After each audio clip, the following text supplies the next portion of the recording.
Sim, o morto-vivo voltou. Mais uma vez eu tô aqui falando de hidroxicloroquina e Covid-19.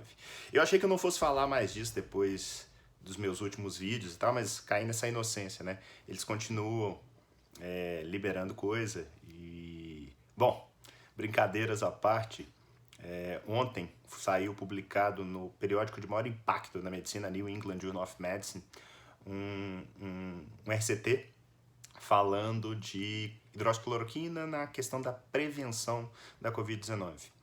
Eu passei o olho superficialmente, não estava disposto a gastar o meu precioso tempo com isso, mas em função de uma comoção, de um furor que caiu aí nas redes sociais, e isso acabou chegando no nosso grupo de Jedi da SBE, e isso começou a ser discutido ali dentro sobre, de uma forma metodológica, prós e contras do estudo.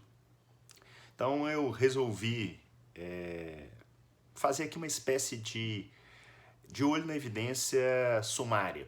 Que é isso? De olho na evidência é um programa que eu faço para os Jedi da SBE, onde todo mês eu pego um artigo científico e disseco ele sob a forma de uma aula, onde eu vou no meu passo a passo mostrando como é que eu faço no meu dia a dia. Obviamente eu vou de uma forma muito mais lenta, mas eu vou tentar fazer aqui um sumário do que eu achei desse trabalho publicado pelo grupo do Dr. David Bauer, um infectologista de Minnesota, e que tem um trabalho com doenças tropicais. Então ele tem uma experiência aí, possivelmente com malária e aí a hidroxicloroquina.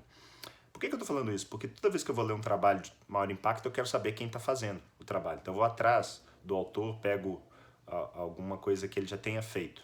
Isso é falácia da autoridade? Eu gosto de saber de quem que eu estou lendo aquilo, principalmente porque quando sai coisa boa, eu quero ler mais coisas dessa pessoa, e quando é ruim, normalmente eu tendo a correr para não perder meu tempo. Bom, então, vamos lá. Primeira coisa, liga o sistema 2, ou seja, tira preconceitos e vamos olhar isso de uma forma sistematizada para tentar realmente entender. Eu faço isso de uma forma bem pragmática, olhando inicialmente o abstract, né, o resumo do trabalho. E ali eu busco três coisas: o racional do estudo, o desenho do estudo, o desenho do ponto de vista metodológico, o que foi feito, e o desfecho do estudo, o que está sendo estudado. Eu já corro o olho também ali no impacto, tá? Mas essas três coisas são muito importantes para o segmento, para a gente saber, olha, vale a pena continuar, não vale a pena continuar. Então, começando pelo racional, né, por que fazer o estudo. Bom, nós estamos no meio de uma pandemia que está causando um caos no mundo, matando um monte de gente. Então, é de bom tom tentar encontrar ferramentas para ou frear a disseminação da doença ou mesmo tratar casos mais graves. No caso aqui desse desenho, a ideia partiu de tentar reduzir a transmissão. A transmissão ela pode ser reduzida por medidas não farmacológicas, né? Então distanciamento social, uso de máscaras, lavagem de mãos. Eu não vou entrar aqui no mérito, o que funciona, o que não funciona, qual que é a minha opinião, pelo menos. Mas existe também a possibilidade de uso de prevenção farmacológica, né? Que pode ser uma vacina, que seria o ideal, ou pode ser feito através de drogas. O uso da hidroxicloroquina ele foi levantado pelo seu efeito in vitro e também por ensaios não randomizados e estudos observacionais que sugeriram um potencial benefício dessa droga como ator na prevenção da Covid-19. Então, tem lastro para o negócio? Tem, beleza, tem racional. Só que toda vez que você olhar o racional, pensa também de forma bayesiana. Qual que é a probabilidade pré-teste desse racional ser verdadeiro? Lembrando que a maioria das hipóteses elas são falsas, está demonstrado. Mas nesse caso, poxa, é baixíssimo. Sério, Neto? Mas já tem tanta gente falando que funciona, até os presidentes estão falando que funciona. Não é assim que a gente olha plausibilidade. Plausibilidade é, por exemplo, eu pegar outras doenças viróticas similares ao coronavírus. Tem efeito com algum tipo de droga? Não. É muito difícil, quiçá até o momento eu não lembro de cabeça, alguma droga que tenha um tratamento efetivo, uma doença virótica com essas características da Covid-19 que tem um tratamento efetivo para ou reduzir, fazer uma espécie de uma prevenção ou fazer um tratamento efetivo, diminuindo casos graves ou qualquer tipo de desfecho clínico associado àquela patologia. Então, doenças infecto-contagiosas viróticas agudas são ruins de tratar. Então, a probabilidade pré-teste desse troço funcionar é pequena, apesar de existir o racional. Vamos para o segundo ponto. Qual que é o desenho do estudo? E aqui eu fiquei muito satisfeito de ver os Jedis olhando para um estudo que aparentemente é belíssimo, mas olhando com um olhar crítico. Por quê? Porque é um ensaio clínico randomizado, duplo cego, placebo controlado, ou seja, tem todo aquele aparato de que vai ser um belo de um estudo, né? E com bastante pacientes, se eu olhar aqui certinho, são 821 pacientes assintomáticos. Qual que era a ideia desse trabalho? Eles queriam ver se adultos supostamente em contato com pessoas sabidamente com Covid-19, e esse contato teria que ser um contato dito moderado a prolongado. Isso foi relatado como sendo mais de 10 minutos em contato íntimo com essa pessoa. Íntimo é uma proximidade até 2 metros por mais de 10 minutos sem proteção. O trial ele usou um termo interessante, que é um trial pragmático, porque ele captou as pessoas por rede social, os dados eram passados via contato à distância, e a gente vai falar um pouquinho mais a respeito disso, nada contra utilizar dessas novas ferramentas, mas a gente tem alguns pontos a serem levantados. Então, esse é o desenho do trabalho, e era oferecido para um grupo, né, placebo, e para o outro a intervenção. A intervenção era a hidroxicloroquina numa dose mais alta, e esses pacientes, né, esses potenciais pacientes, na realidade esses voluntários, eles recebiam a droga até 4 dias após o contato com aquele paciente sabidamente infectado.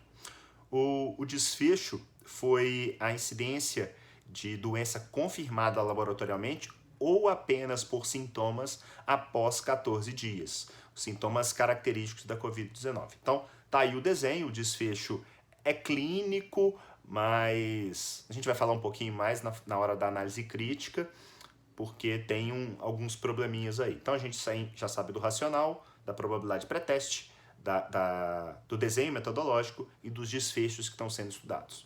Sabendo disso, a gente parte para uma análise chamada, que eu costumo chamar de VIA.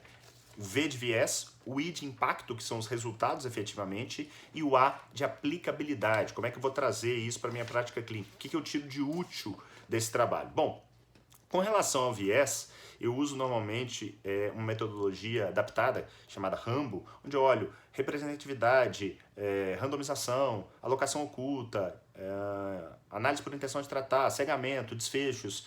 Mas eu quero me focar aqui com vocês, porque esse trabalho foi randomizado, ele foi cego e tudo mais.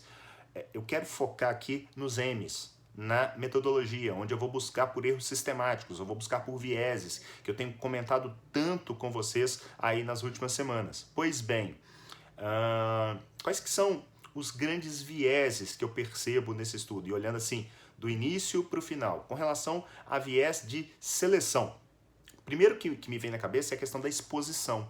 Poxa, quem me garante que essa exposição foi significativa ao ponto de garantir que esses sujeitos iam ser contaminados, né? Mas aí tem um dado no próprio estudo que refuta esse meu possível viés levantado, que é a literatura mostra que a contaminação dessas pessoas gira em torno de 10 a 15%. Eles definiram isso a priori, eles viram isso da literatura. E a contaminação no trabalho dos envolvidos, dos randomizados, foi em média de 13%. Então, beleza, eu acho que não teve nenhum viés de seleção nessa questão da exposição, não. Outro viés de seleção que eu encontrei é os pacientes são muito jovens. E o paciente jovem, além de muitas vezes desenvolver uma doença oligossintomática ou às vezes até assintomática, às vezes você pode questionar a questão de aderência e tudo mais. Então, é mais um viés aí que a gente leva em conta. Mas para mim, disparado, o principal viés vem como viés de aferição, que tá justamente no desfecho. Cara, eles testaram, o desfecho foi ser Covid, confirmado laboratorialmente, ou parecer Covid. gente está falando de pacientes que, eu acho que eu esqueci de falar aqui no início, mas pacientes advindos de Estados Unidos Estados Unidos e Canadá, no inverno. Peraí, quem me diz que isso não é influenza ou qualquer outra doença respiratória, virótica ou não, que possa estar cometendo essas pessoas? Então, eu não sei efetivamente se eu estava tratando a Covid ou não. Então, esse para mim é um viés fortíssimo, esse viés de aferição de como o desfecho primário está sendo medido. Para vocês terem uma ideia, só 3% dos pacientes tiveram testagem, ou seja, foi na base do bumba meu boi. Então, isso complica o trabalho. E tem um outro viés gravíssimo no meu modo de ver, que é o viés de performance. Por quê? Porque demorou-se para começar essa profilaxia. Normalmente, profilaxia que dá certo, você começa ou antes da exposição ou logo após, muito rápido. Demoraram em torno de 3, 4 dias para conseguir começar essa possível quimioprofilaxia. Cara, 2 vieses gravíssimos, um viés de aferição e um viés de performance. Isso, a meu ver, dá uma balançada grande num trabalho que tem um desenho metodológico até aparentemente bonito, mas que está cheio de vieses, está cheio de erros sistemáticos. Então, apesar de parecer um estudo mega robusto, ele não é tão bom assim não. E os próprios autores admitem isso. Partindo para o I do impacto, os resultados eles são um trial negativo, tá? Então vou pegar aqui os números para vocês.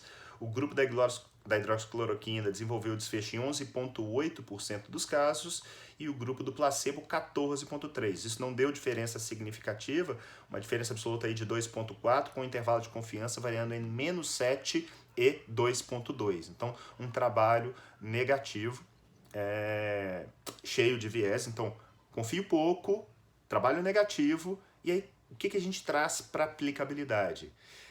Cara, é engraçado como que as pessoas se comportam frente a determinada informação baseado num viés até de confirmação, né? Baseado nas suas crenças.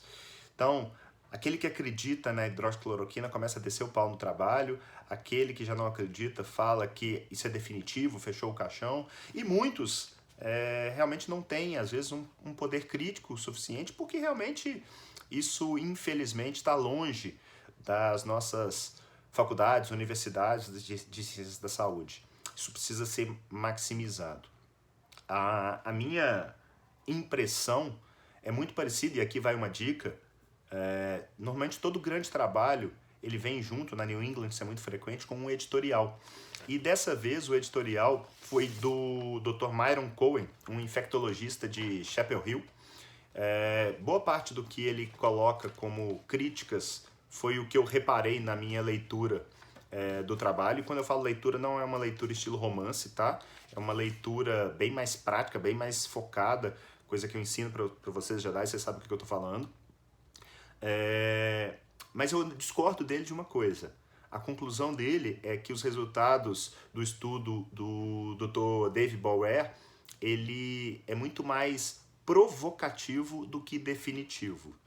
Eu, sinceramente, eu acho que ele pode ser provocativo no sentido de nos perguntar se a gente deve continuar estudando isso.